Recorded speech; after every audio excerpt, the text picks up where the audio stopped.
harta yang dia punya itu sudah dibagi-bagi duluan.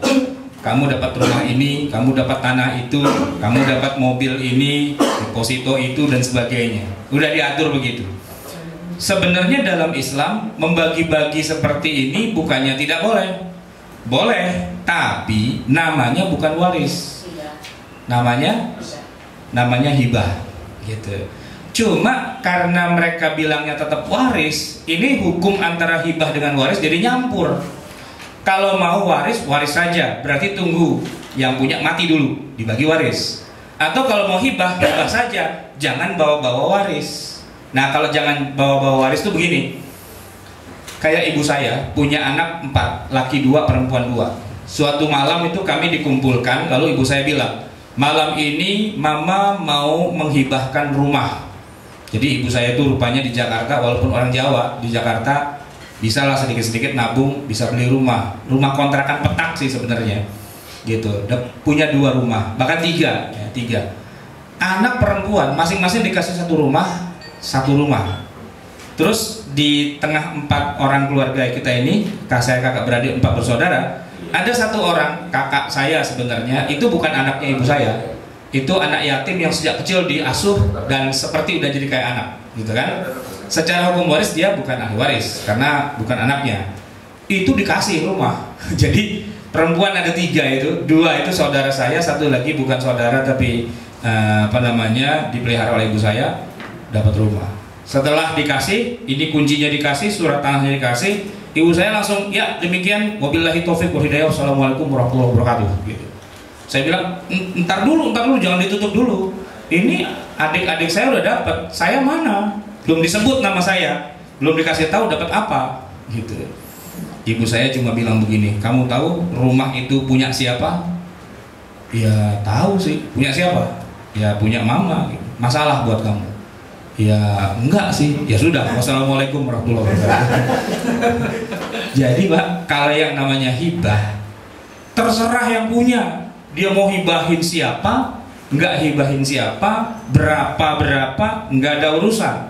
Syaratnya hibah itu yang punya masih hidup dan dia punya kekuasaan 100% untuk memberikan kepada siapa saja. Gitu. Cuman ya saya bilang kalau mau menghibahkan boleh, tapi harus disebut ini hibah dan jangan lupa panggil notaris biar dicatat, gitu, dicatat. Jadi ada hitam putihnya, bahkan bukan cuma notaris yang dipanggil, semua calon ahli waris yang nantinya bakalan akan nerima itu dihadirkan dan dibilang, kamu anak-anakku, kamu nanti tuh bakalan dapat waris dari aku ya, ketahuilah harta ini sudah nggak bisa dibagi waris lagi nantinya, udah saya hibahkan. Hibahkannya bisa kepada salah satu di antara calon ahli waris itu boleh, atau kepada orang lain juga boleh. Nah, catat itu, notaris nyatet, gitu. Jadi sudah ada hitam di atas putihnya dan itu menjadi dasar. Jangan sampai nanti harta yang sudah dihibahkan itu dibagi waris lagi. Bagaimana dengan anak yang sudah mendapatkan hibah? Apakah ketika nanti orang tuanya meninggal dia masih punya hak waris? Masih? Gara-gara tidak mentang-mentang seorang dapat hibah dari orang tuanya lantas dia kehilangan hak waris? Enggak. Yang bisa membuat seorang kehilangan hak waris itu cuma 2. Pertama, dia keluar dari agama Islam, beda agama, itu dia kehilangan. Ya, jadi ketika ada orang murtad gitu misalnya keluar dari agama Islam, itu saudara-saudaranya senang, tertawa-tawa. Alhamdulillah, saudara kita murtad. Kenapa? Ngurang-ngurangin ya, jatahnya dia kan jadi bulat kita akhirnya kan gitu ya. Udah murtad aja, semua yang mau murtad aja biar kita dapat paling banyak kan begitu ya. Yang kedua yang membuat seorang itu kehilangan hak warisnya adalah kalau dia membunuh calon pewarisnya. Orang yang akan memberi dia harta warisan itu dia bunuh. Nah itu kehilangan hak warisnya. Nungguin ibunya nggak mati-mati gitu ya, tungguin gitu sampai tua, akhirnya lama-lama dicekek tuh ibunya mati gitu ya. Nah itu dia kehilangan hak waris. Tapi kalau dia pernah dapat hibah dari orang tuanya, itu tidak membuat haknya dia sebagai ahli waris itu hilang. Hibah, waris, tidak bisa disaling meniadakan gitu. Nah, konyolnya di tengah masyarakat kita, dua-duanya itu bercampur. kamu kan udah dapet hibah, ngapain lagi minta-minta waris? Gitu. Nah, dalam hukum Islam, hibah-hibah, waris-waris, dan saling berdiri sendiri. Oleh karena itu, kesalahan yang ketiga, ini Pak, antara hibah dengan waris diaduk-aduk, dicampur-campur. Contoh kasusnya yang sering terjadi begini. Ini hampir di setiap keluarga. Anak pertama sudah nikah, tapi belum punya rumah. Nah, si bapak karena punya rumah 2, 3 dan sebagainya, dia bilang, kamu nanti tinggal di rumah yang sana. Gitu. Kamu pakai rumah itu. Nah, ketika dibilang pakai, ini nggak jelas akadnya. Pakai itu maksudnya pinjam sementara ataukah dihibahkan. Nah, anaknya juga nggak tanya juga, gitu kan? Pokoknya berjalanlah 10 tahun kemudian si bapak mati. Gitu. Pertanyaannya, rumah yang terlanjur dipakai oleh anak pertama ini statusnya apa? Apakah dibagi waris atau sudah dianggap jadi milik anak pertama? Ya tergantung akadnya kan. Akadnya nggak jelas karena cuma bilang pakai aja. Pakai aja itu apa gitu. Nah, oleh karena itu yang namanya hibah itu harus jelas. Misalnya ya, si bapak bilang, saya kasihkan rumah ini kepada kamu, ini kuncinya, ini surat tanahnya, BPKB apa, sertifikat tanah, gitu kan? Yang lain-lain panggil semua anak-anaknya, kasih tahu, mulai hari ini rumah papa yang itu sudah jadi milik kakakmu ini, ya kan? Sudah tidak bisa diganggu gugat, dan nanti kalau papa kalian ini meninggal, kakakmu itu masih dapat lagi warisan di luar harta yang sudah dihibahkan, gitu. Itu jelas berarti kan. Nah, notaris bikin tuh apa namanya, hitam di atas putihnya. Dah, jangan sampai nanti timbul masalah di kemudian hari. Itu kalau judulnya hibah. Tapi bisa juga judulnya bukan hibah, pinjam. Anak-anakku semua, ini kunci, papa pinjamkan kepada kakakmu. Silahkan dia pakai. Tapi rumah itu tetap 100% punya papa. Dia pakai aja, gratis, nggak usah bayar. Gitu. Sampai kapan? Sampai bapakmu ini meninggal. Berarti nanti kalau bapaknya meninggal, rumah itu balik lagi dibagi waris. Kalau ternyata jatah si anak pertama itu nilainya setelah dibagi waris ekuivalen dengan nilai rumah itu dan disepakati yang lain, ya silakan teruskan aja. Tapi kalau nilai harta warisnya kurang dari harga rumah itu, ya kan, ya dia harus nambahi, gitu.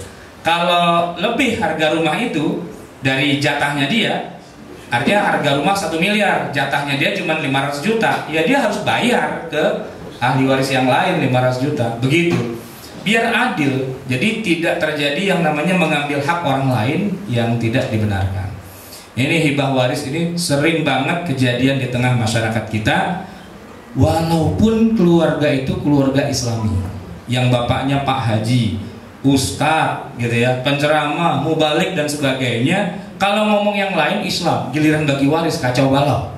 Itu banyak, gitu. Jangan silau dengan pecinya, dengan sorbannya dulu, ya, dengan jidatnya yang hitam dengan celananya yang cingkrang, ntar dulu, gitu. Itu satu hal, gitu loh, ya. Nah, bagi waris itu hal yang berbeda lagi. Nah, Pak, nomor 4 nih ya, harta bersama suami istri.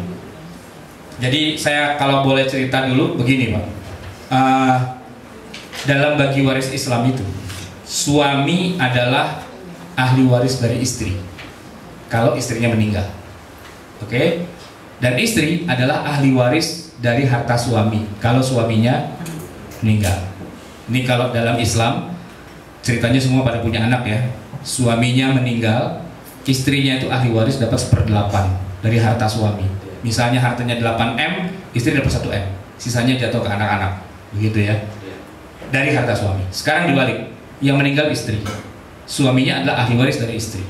Kalau hartanya 4M, suami dapat 1/4, 1M, sisanya yang 3M jatuh ke anak-anak, kan begitu.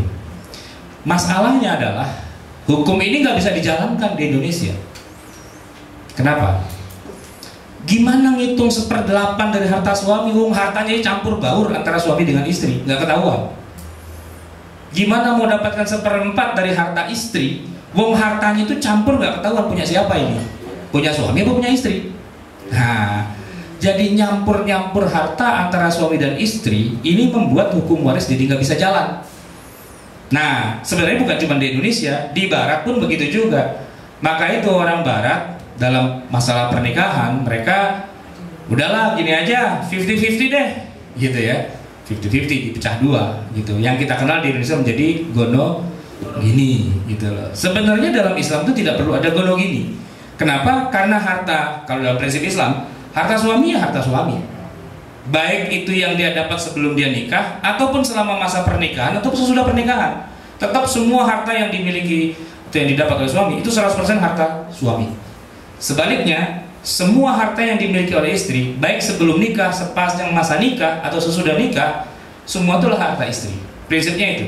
Masing-masing memiliki harta yang dia dapat sendiri, entah dia kerja, entah dia dapat warisan, entah dia dapat apalah namanya begitu. Pokoknya itu semua harta milik masing-masing. Satu. Yang kedua, suami sebagai kepala keluarga wajib memberi nafkah kepada istri. Nafkah itu ada dua. Nafkah sebelum pernikahan namanya mahar, dan nafkah sepanjang pernikahan namanya nafkah yang kita kenal. Yang sayangnya di Indonesia dua-duanya ini hampir-hampir tidak berjalan. Hampir-hampir tidak berjalan. Nafkah yang sebelum pernikahan yang disebut mahar di Indonesia itu cuma menjadi seremoni nggak jelas. Karena mas kawinnya cuma seperangkat alat sholat. Seperangkat alat sholat lah. Apa nilainya? Gitu loh. Padahal kalau kita merujuk kepada Rasulullah SAW, itu banyak sahabat yang mau nikah tapi nggak punya mahar. Kenapa? Karena nggak kuat bayar mahar yang memang standarnya segitu. Gitu. Akhirnya kata Nabi, ya sudah, kamu turunin aja standarnya. Jangan nikahi wanita yang kelasnya tinggi. No, ada budak, kawin aja sama budak. Gitu. Itu pun masih pakai mahar juga. Kata Nabi, ya sudah, iltamis walau khataman min hadid. Ya carilah apa yang bisa jadi mahar walaupun cuman besi yang dilingkerin begitu, kawat gitu ya, terbuat dari besi, cincin besi. Nah, itulah jadi mahar. Kenapa? Levelnya kan budak. Gitu. Benar ketika Nabi mengatakan sebaik-baik wanita adalah yang paling murah maharnya. Iya. Tapi paling murah sesuai dengan kelasnya. Gitu loh. Murah itu bukan murahan, gitu. Khadijah radhiyallahu anha itu wanita Quraisy, ya kan? Berapa mahar yang Nabi bayarkan kepada Khadijah? 10 ekor unta. Tahu nggak Pak, harga unta berapa sekarang? Kira-kira. Ini maksud saya biar ketemu gitu di kepala kita. Nggak ada yang jual unta di Indonesia. Kalau sapi kan banyak. Sapi deh berapa sapi? Ya macam-macam, ada yang 20 lah anggap ya. 20 ya, anggap 20. Berarti kalau unta kan pastinya lebih mahal dari sapi. Ya. Anggaplah 30 gitu unta ya. Kalau kali 10? Nah, ada di antara kita kasih mahar pada istrinya 300 juta? Nggak ada. Nggak ada. Nggak ada. Maka itu di Indonesia mahar itu jadi cuma buat main-mainan aja. Mentang-mentang nikah tahun 2015, maharnya adalah uang 2015 rupiah. 2000-nya dapat, 15 rupiahnya dari mana? Itu cari cuma buat main-main gitu, ya kan? Padahal di masa Nabi mahar itu adalah harta yang punya nilai besar. Kalau kita datang ke Mesir hari ini, saya, bapak ibu saya dulu kuliah di Mesir, nikah di sana, saya numpang lahir, jadi banyak tahu lah budaya orang Mesir. Tidak ada loh mahasiswa lulus S1 fresh graduate kok nikah tuh nggak ada. Rata-rata nikah di usia 40. Kenapa? Kalau dia datang ke rumah calon mertua, bapaknya akan tanya, sudah punya rumah berapa? Gitu. Karena maharnya adalah rumah. Rumah mafrusyah dengan isinya. Kalau nggak punya, ya udah kerja aja dulu, nanti balik lagi 10 tahun lagi lah kalau udah punya, gitu. Gitu. Dan kalau sudah nikah di usia 40, nggak ada yang berpikir mau nikah lagi yang kedua. Kenapa? Ya ditanya lagi, punya rumah berapa? Kan begitu. Kerja lagi 20 tahun lagi, kan nggak selesai-selesai itu akhirnya. Maka di Mesir itu rata-rata orang tidak poligami. Dan kalau nikah sudah mapan sekali. Tidak ada kayak di Indonesia.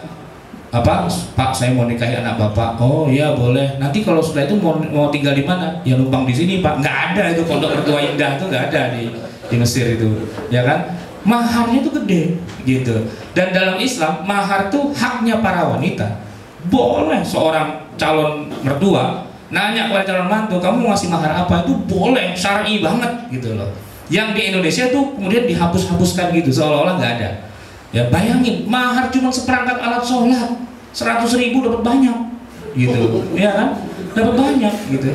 Terus harta apa yang diberikan suami kepada istrinya? Satu. Yang kedua, kan suami wajib mengasih nafkah kepada istri. Sebenarnya nafkah itu juga harus ditentukan berapa nilainya gitu, berapa gitu nilainya. Sebab kalau yang selama ini diberikan oleh suami pada istrinya segepok gaji gitu ya, dalam satu amplop gitu ya, "Ma, ini gaji bulan ini, kamu nanti beli beras dari situ, beli air dari situ, bayar listrik dari situ, telepon situ, bayaran anak sekolah situ semua. Kalau kurang tombokin ya." Jadi istri itu bukan dapat nafkah sebenarnya, juru bayar, ya kan? Gitu. Dia nggak dapat apa-apa sebenarnya. Tapi karena kita bangsa Indonesia, bangsa ajaib di dunia, agamanya Islam dan Islamnya ajaib. Dengan tidak diberi mahar dan juga tidak diberi nafkah, gitu ya, rela kerja, cari duit, banting tulang, peras keringat, membiayai suami dan anak-anaknya. Itu Pak, jangankan wajib, sunnah saja tidak. Sunnah saja tidak. Apalagi wajib, enggak.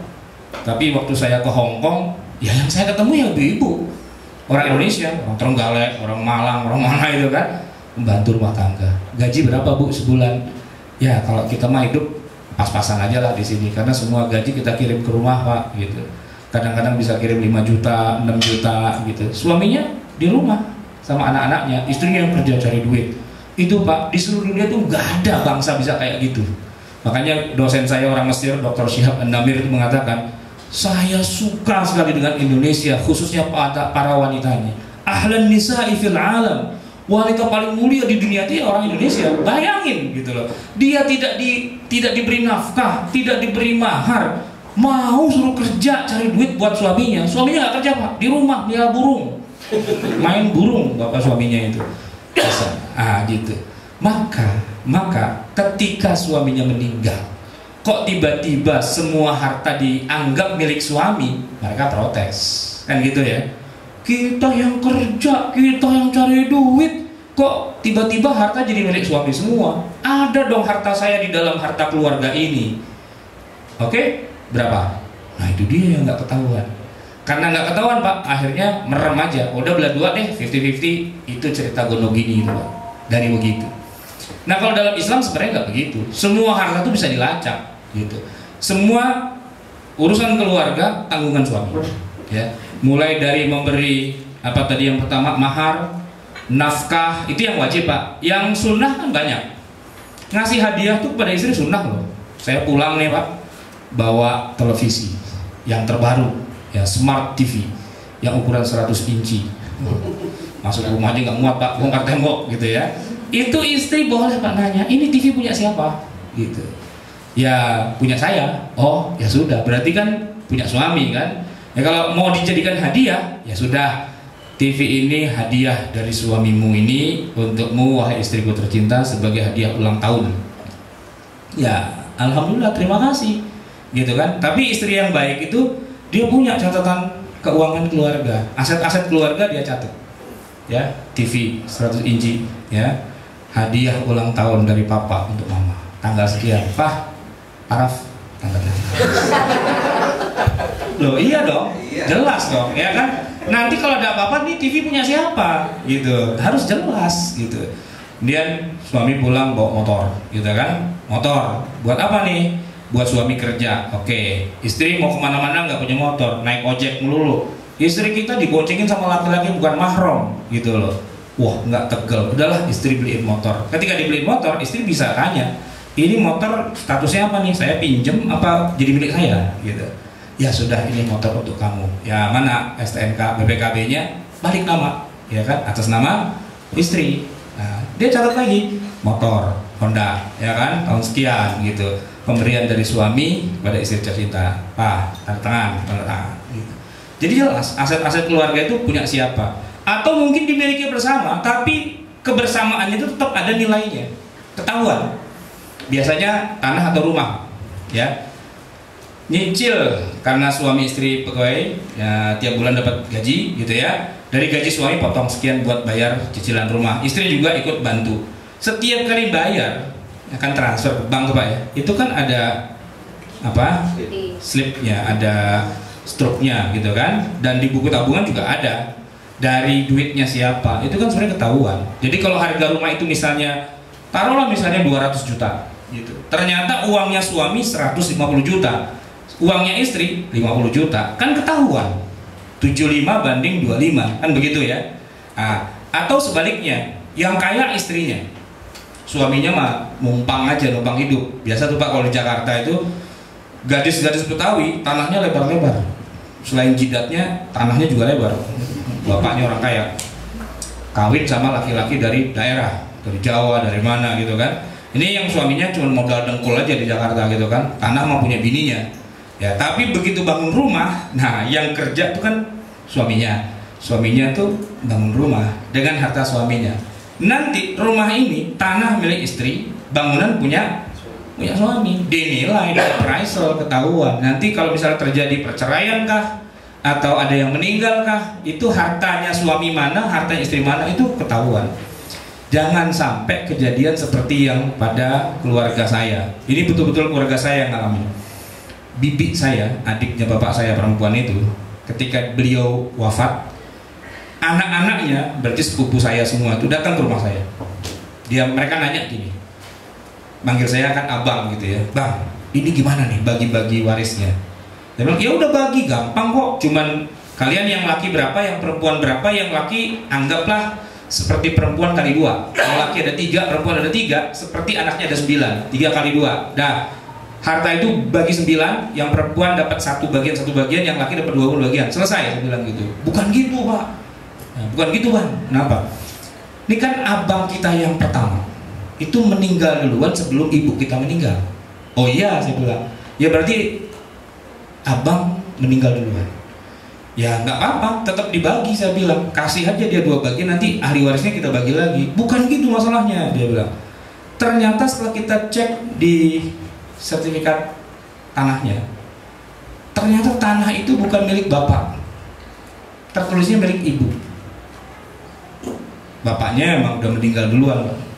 Setelah bapak meninggal, anak pertama meninggal. Setelah itu baru ibu meninggal. Problematikanya adalah anak pertama itu dapat warisan apa enggak?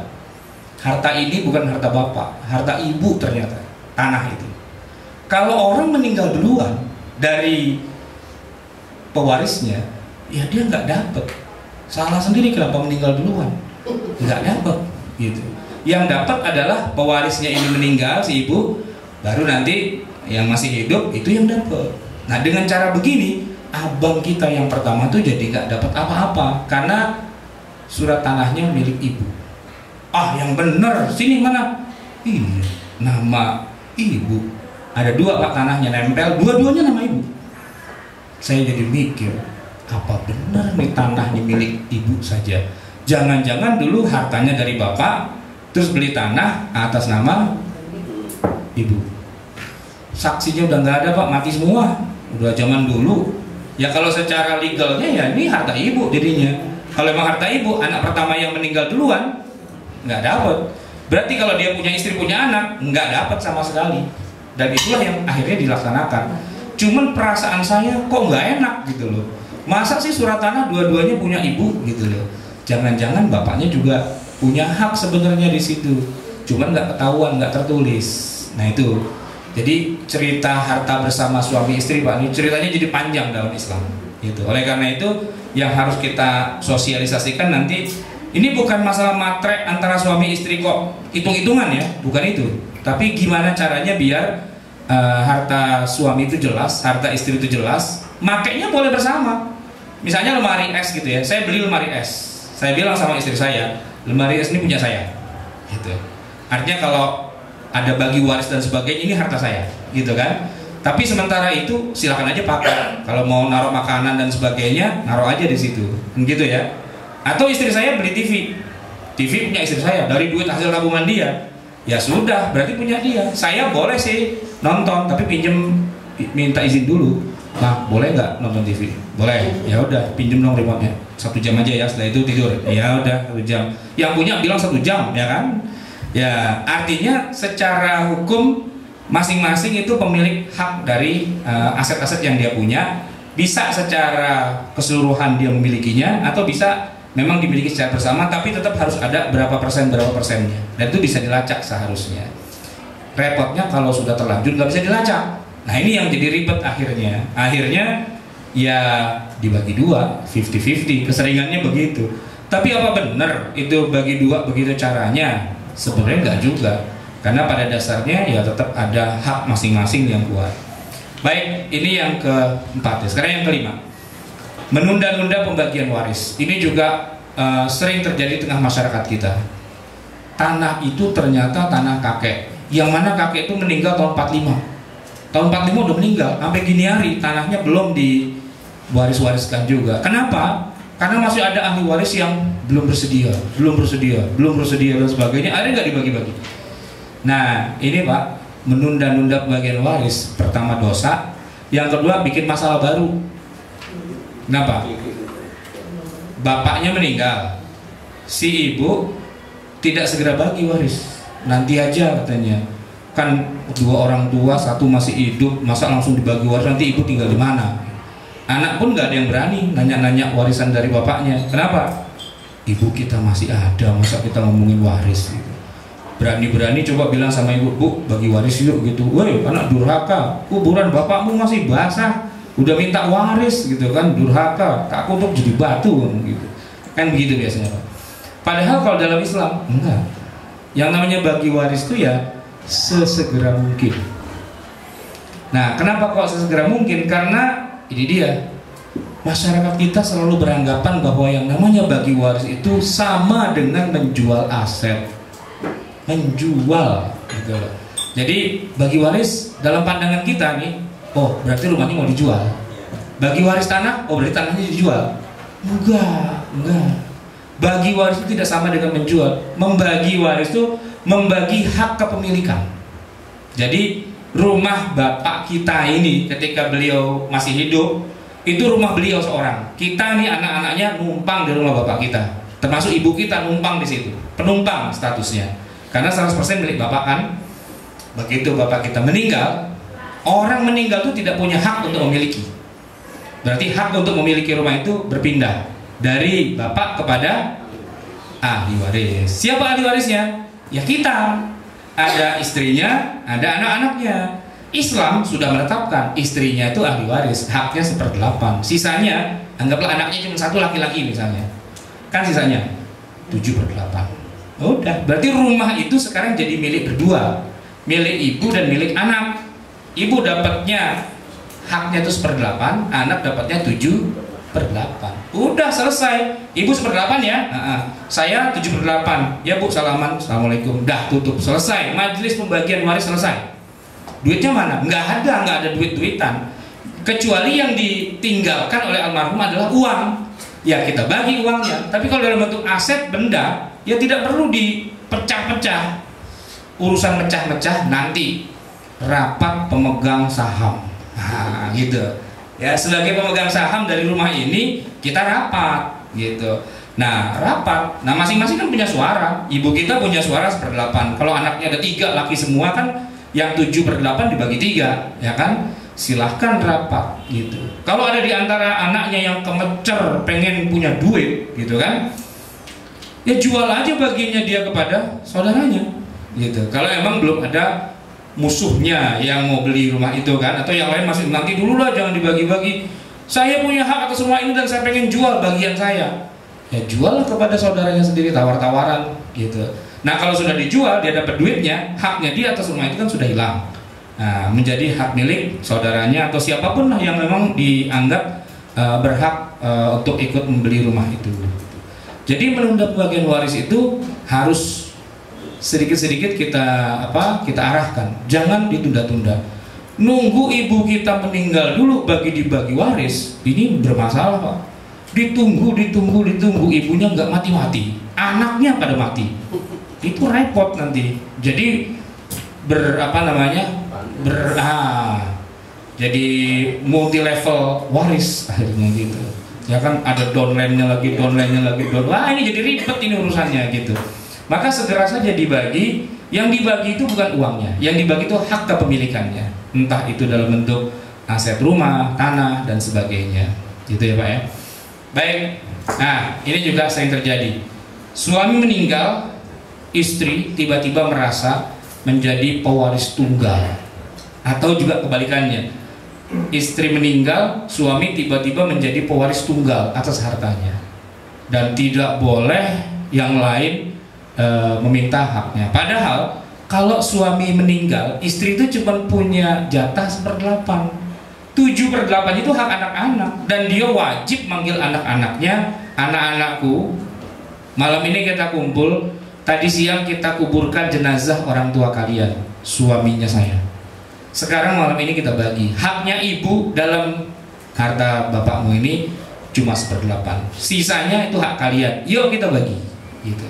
Jadi nggak boleh seorang istri tuh ngangkangin harta suaminya karena dia cuma punya hak 1/8 saja. Gitu. Sebagaimana seorang suami nggak boleh ngangkangin harta istrinya karena haknya dia cuma 1/4. Sisanya adalah hak anak-anaknya dan ahli waris yang lain. Tapi seperti inilah kebanyakan yang terjadi di tengah masyarakat kita. Kemudian, nah ini juga paling sering Pak ya, bukan ahli waris tapi paling depan dalam menuntut gitu kan. Anda siapanya? Ya saya mantu. Mantu meminggir, mantu bukan ahli waris gitu kan. Yang anaknya saja itu nggak nuntut, ini mantunya malah paling depan. Dia jadi provokator. Kamu punya hak, ayo tuntut, ayo tuntut. Dia yang bikin perpecahan di tengah keluarga. Itu cerita klasik Pak ya. Atau bagi waris berdasarkan kesepakatan. Udahlah ribet nih, ya kan? Nggak ada yang mau ngalah. Islam itu kan agama perdamaian. Udah kita damai aja deh, ya. Gimana kira-kira bagiannya? Ya kalau bagi rata deh, ya ridho sama ridho gitu. Itu biasa Pak terjadi di tengah masyarakat. Kemudian berdasarkan ketentuan adat, ya tentu saja kalau hukum adat, asalkan hukum adat itu sesuai ekuivalen dengan syariat, oke. Nah yang jadi masalah Pak, kebanyakan adat tuh nggak sesuai dengan syariat, gitu loh. Mana yang dikedepankan? Syariatnya dulu, baru setelah itu adatnya, gitu. Nah yang terakhir adalah ahli waris pengganti. Dalam hukum barat ada ahli waris pengganti. Dalam KHI kita juga ada ahli waris pengganti. Tapi lagi-lagi yang namanya KHI kan kompilasi Pak. Namanya kompilasi itu compile, menggabung dari sekian banyak. Kalau dalam syariat Islamnya Pak, ahli waris pengganti tidak ada. Jadi ya kalau mati aja udah, nggak usah digantikan. Cucunya naik ke atas jadi anak itu enggak gitu ya. Baik, saya akan kasih contoh begini Pak, ini ahli waris pengganti. Jadi misalnya almarhum punya 2 orang anak laki-laki, ya, masing-masing sudah nikah dan sudah punya anak lagi. Tiba-tiba, ya tumben sih, ya anak laki-lakinya meninggal. Biasanya sih nggak meninggal, tumben meninggal gitu. Nah, itu biasanya kalau dalam hukum kita nih Pak ya, cucu yang bapaknya tuh meninggal itu ya, itu naik ke atas Pak, gitu. Jadi ahli waris pengganti, dia menggantikan posisi bapaknya gitu. Tapi ini bukan hukum Islam, ini hukum barat gitu. Kalau dalam hukum Islam yang benar itu ya, kalau dia anaknya meninggal, ya kan, anak laki-lakinya, cucu ini udah pasti nggak dapat nanti. Kalau seandainya si almarhum kakek itu nanti bakalannya meninggal, yang dapat waris cuma anak laki-laki nomor 2. Cucu udah pasti nggak dapat karena dia terhijab oleh bapaknya. Cucu yang ini juga terhijab juga oleh pamannya, gitu, nggak dapat. Kasihan kan? Kalau cucu yang itu mah nanti masih punya harapan. Kalau bapaknya mati, turun lagi ke bawahnya. Tapi kalau yang ini kan nggak dapat apa-apa. Kalau nggak dapat apa-apa dong gimana? Nah, dalam Islam itu ada 2 solusinya, seperti yang terjadi di Mesir atau di Syria. Istilahnya wasiyah wajibah. Wasiyah wajibah. Jadi kakek itu diminta oleh negara untuk membuat wasiat kepada cucu. Mumpung kamu masih hidup, cucumu tuh kasihan bagaimana, bikin surat wasiat. Biar nanti kalau kamu mati, cucu nggak dapat warisan, tapi dapat wasiat dari kakek. Nilainya silakan atur sendiri, ya, mana yang sekiranya dianggap adil begitu, terserah si kakek. Itu wasiat. Tapi disebut wajibah karena diwajibkan oleh negara. Atau yang kedua, bukan wasiat tapi hibah. Hibah itu maksudnya gini, daripada nunggu kakek ini meninggal baru diwasiatkan gitu ya, udahlah nyoh tak wei, nah gitu, kasih aja duluan. Dan kan nanti walaupun kakek meninggal dan sebagainya, kamu udah dapat tuh rumah apa dan sebagainya, kakek udah kasih langsung dulu kepada cucu. Jadi dalam hukum Islam tuh Pak ada 3, waris, ya, wasiat, hibah. Nggak bisa waris bisa pakai wasiat, nggak bisa wasiat bisa pakai hibah, tapi dijalankan sesuai dengan prosedurnya, jangan dicampur aduk begitu. Nah karena itu kalau kita bikin perbandingan nih Pak, ya ada 3 ya, ada waris, ada hibah, ada wasiat. Ini nanti keluar di soal nih Pak. Kita bicara dari sisi waktu akad. Akad itu artinya memberikan kesepakatannya ya. Kalau waris itu harus sesudah wafat. Tidak ada bicara pembagian harta waris kecuali yang punya harta itu mati dulu. Kalau masih hidup, bagi-bagi itu namanya bukan waris. Bisa jadi hibah, bisa jadi wasiat. Maka itu kalau hibah itu semuanya sebelum wafat. Almarhumnya masih segar, hartanya masih ada, sebelum wafat, nih saya bagi-bagi, itu hibah. Atau nih saya bagi-bagi tapi wasiat, yaitu penyerahannya nanti. Ini kan baru akadnya, serah terimanya nanti. Nah gitu. Bedanya di sini Pak.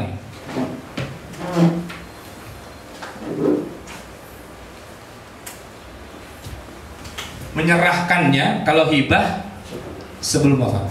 Jadi ibaratnya begini, saya punya anak, sini nak, ini bapakmu kasih handphone ini pada kamu, nih ambil, bawa pulang, ini sudah jadi milik kamu, terserah kamu pakai sendiri boleh, mau dijual boleh, mau dibanting juga terserah, itu sudah hartamu, gitu kan? Itu namanya hibah.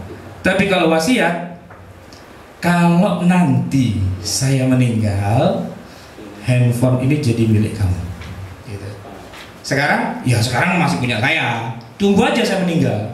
Ya tunggu-tunggu nggak meninggal, malah anaknya meninggal duluan. Nah, nggak jadi, gitu ya. Nah itu wasiat begitu Pak ya. Nah dari sisi siapa yang boleh menerima yang namanya wasiat, waris Pak ya, hanya boleh ahli waris yang menerima. Kalau bukan ahli waris ya nggak boleh. Misalnya anak tiri itu bukan ahli waris, ya. Anak anak pungut gitu ya, bukan ahli waris. Bahkan anaknya istri, saya nikah sama janda sudah punya anak, ya kan? Dari sisi keluarga sih ya, saya manggil dia anak, dia manggil saya ayah gitu. Tapi kalau secara nasabnya, dia sudah punya ayahnya dia sendiri. Maka kalau saya meninggal, anak ini bukan ahli waris saya, dia ahli waris dari bapaknya dia, gitu kan? Nah itu kalau bukan ahli waris tidak boleh menerima waris gitu. Sedangkan kalau hibah, nah ini hibah nih Pak ya. Kalau hibah boleh siapa saja. Mau anaknya sendiri calon ahli warisnya silakan. Seperti tadi ibu saya bagi-bagi rumah kepada anaknya sendiri, atau bisa juga kepada selain ahli waris.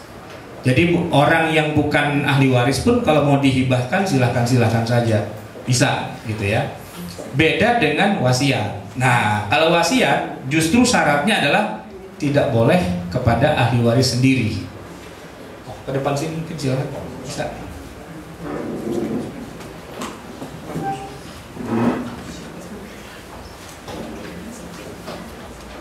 Enggak cukup enggak?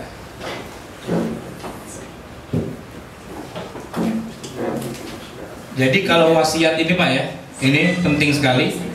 Harus selain ahli waris, Jadi nggak boleh Pak, kita ini sebagai ayah gitu ya, panggil anak kita, nak, nanti kalau ayahmu meninggal, aku wasiatkan ini jadi milik kamu.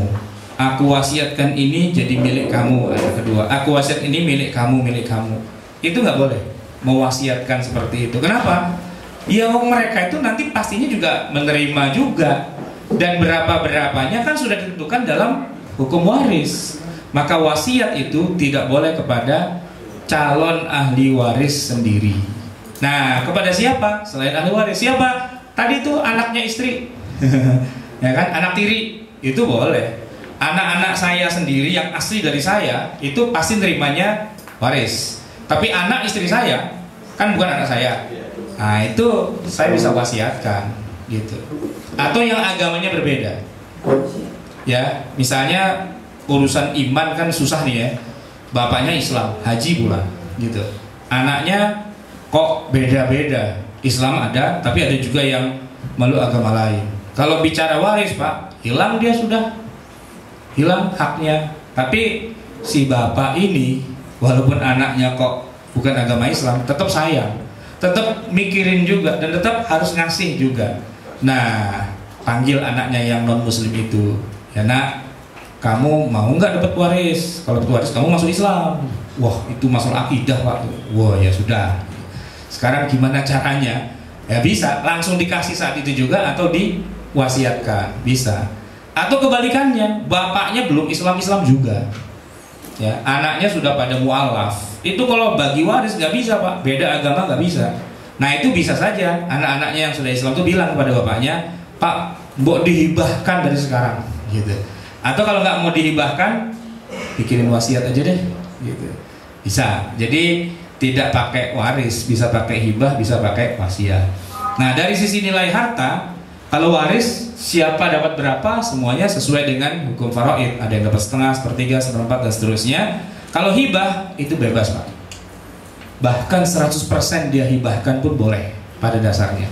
Yang penting jangan lupa prosedurnya, panggil notaris, gitu Pak. Biar ketika dia sudah menghibahkan, jangan lagi nanti ada yang nuntut, gitu loh. Harus tercatat.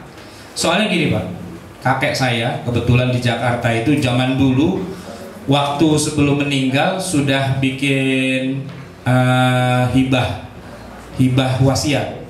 Pokoknya kalau saya meninggal, jangan lupa ya, 1000 meter itu jangan dibagi waris, tanahnya banyak. Semua anaknya dapat, yang laki 1000 meter, yang perempuan dapat 500. Tapi tolong sebelum dibagi, keluarkan dulu 1000 meter buat bikin madrasah, sekolah, gitu. Nah, ngomongnya Pak, zaman dulu ya, gak pakai panggil notaris itu, cuman ngomong gitu aja. Begitu bagi waris, nah loh, sebagian bilang, saya nggak dengar orang tua kita bilang begitu. Nah gitu kan. Yang lain, oh denger, demi Allah, sumpah katanya. Oh begitu kan. Akhirnya ya sudah, setelah sepakat, disepakati 1000 meter lah itu dikeluarkan.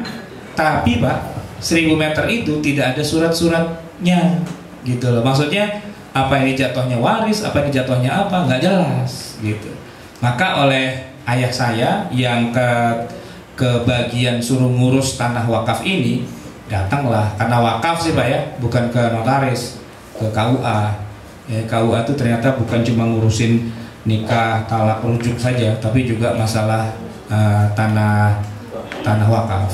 Ya diwakafkan, ya beliau lah yang kemudian mengatur dan sebagainya. Jadi dapatlah keluar ikrar wakaf, dan itu kita bawa ke BPN, lalu dapatlah surat sertifikat tanah wakafnya. Kemudian, nah kalau wasiat Pak maksimal sepertiga, ya. Tidak boleh wasiat itu melebihi dari sepertiga, dan kalau terlanjur sudah diwasiatkan lebih dari sepertiga, yang boleh dieksekusi hanya yang sepertiganya itu, yang selebihnya tidak boleh dari harta total almarhum. Kemudian dari sisi hukum bagi pemberi, ya memang hukumnya wajib kalau waris, tapi kalau hibah atau wasiat kan sunnah. Tapi kalau sudah ditetapkan, mengimplementasikannya tentu semuanya jadi wajib. Baik, itu saja barangkali yang bisa saya sampaikan untuk sesi yang pertama ini. Alhamdulillah ternyata mudah. Dan sebelum kita masuk kepada sesi post-test, saya akan berikan dulu kesempatan, mungkin ada yang ingin bertanya. Kita berikan kesempatan beberapa orang bertanya, silakan. Ya, ya silakan Pak. Terima kasih. Ini menyangkut masalah harta bersama suami istri. Itu kalau maaf, kalau mengenai pemberian nafkah dalam arti untuk ditentukan, kalau bukan sebagai pegawai negeri itu kan, kami sebagai lawyer kan tidak mesti. Ya. Nah itu kemudian kalau sewaktu dapat kita tentukan atau kita berikan bersama dengan suatu catatan bahwa ini nafkah untuk keluarga gitu Pak. Itu bagaimana? Kan kami dari para lawyer atau yang bukan pegawai negeri kan tidak ada kepastian. Kemudian yang kedua, ada berubah karena apa Pak? Istri juga kerja swasta. Kami pun pernah menawarkan bahwa nafkah ini kita berubah diberikan sapi gitu. Nah itu kan ini untuk nafkahnya, dalam arti karena istri juga bekerja kan enggak butuh uang, maksudnya uang yang berlebihan gitu loh, kita manfaatkan untuk beli itu. Nah itu bagaimana menurut untuk Pak Ustadz? Itu Pak. Saya langsung jawab aja Pak ya, biar saya nggak lupa. Yang pertama tadi Bapak dan saya beruntung Pak, walaupun pendapatan tidak pasti, tapi pasti dapat lah gitu ya. Kita tinggal di Indonesia Pak, yang mana urusan nafkah itu walaupun wajib, tapi yang berhak untuk menerimanya para wanita itu kebetulan kebanyakan wanita Indonesia itu tidak tahu haknya dan tidak nuntut. Jadi ya sudah selesai gitu. Jadi kita pura-pura tidak tahu aja. Padahal seharusnya ada.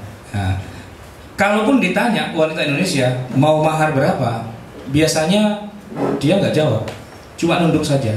Kalau ditanya gimana, mau mahar apa, ayo bilang gitu kan. Ya saya tidak perlu mahar, saya hanya butuh cinta. Alhamdulillah cocok lah kalau gitu kan. Nah, cukup cinta saja, makan tuh cinta gitu ya. Gitu. Nafkah pun begitu, karena nggak terbiasa. Emang bukan budaya kita. Jadi walaupun kita wajib, tapi kalau yang berhaknya itu malah